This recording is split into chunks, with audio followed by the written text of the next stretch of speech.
Hello class, thank you for coming to my week 3 video discussion board.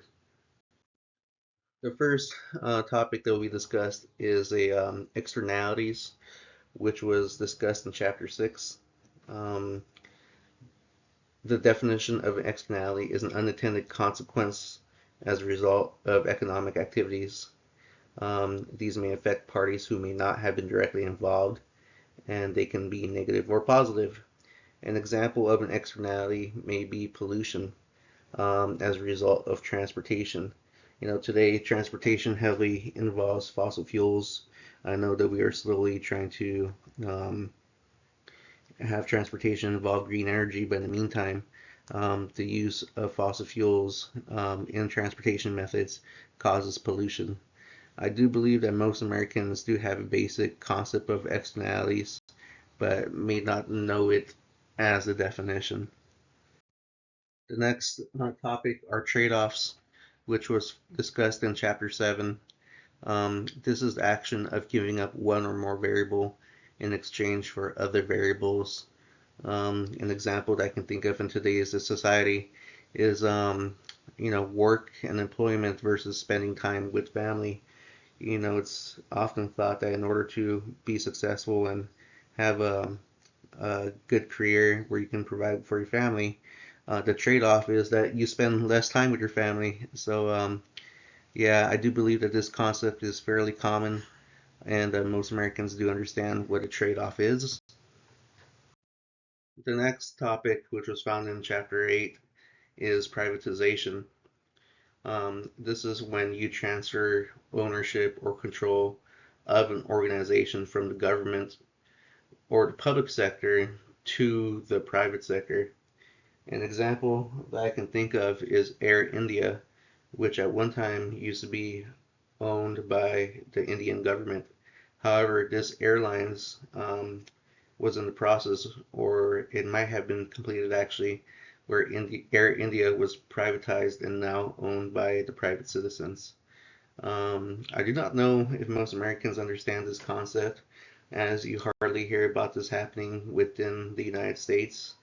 If you study other countries, you might have experienced it with, or learned about it with other countries and other organizations. Deficits was a topic that was covered in this week's videos. It occurs when a government expenditures exceed its revenues in a given fiscal year or budgetary period.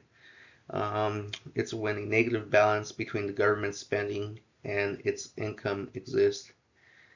Um, you know, on the news, you always hear about the United States having a budget deficit. I believe in 2020, the budget deficit was $984 billion. That means that we spent $984 billion more than we actually made.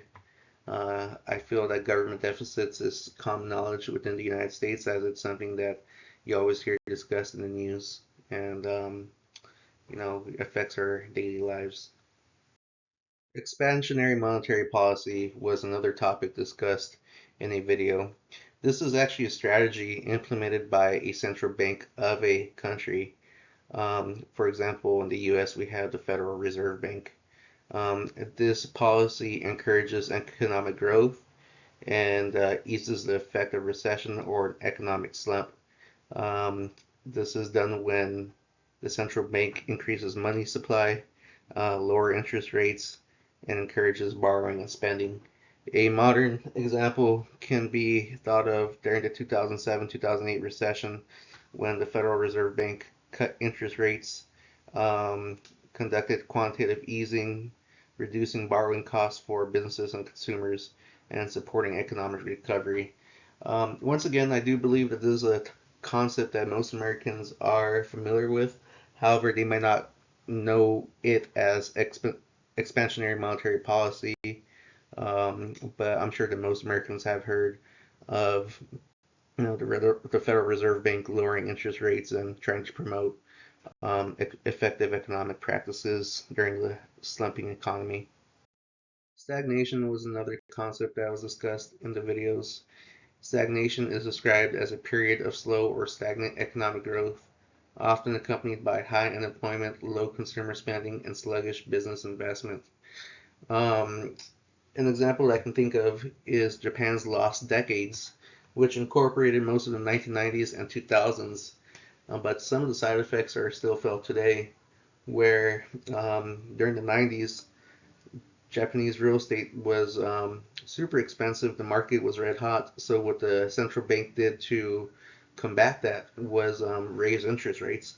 However, this accidentally threw the Japanese economy into a period of stagnation where there was no spending, innovation was lost, and the economy was frozen for 2 decades pretty much.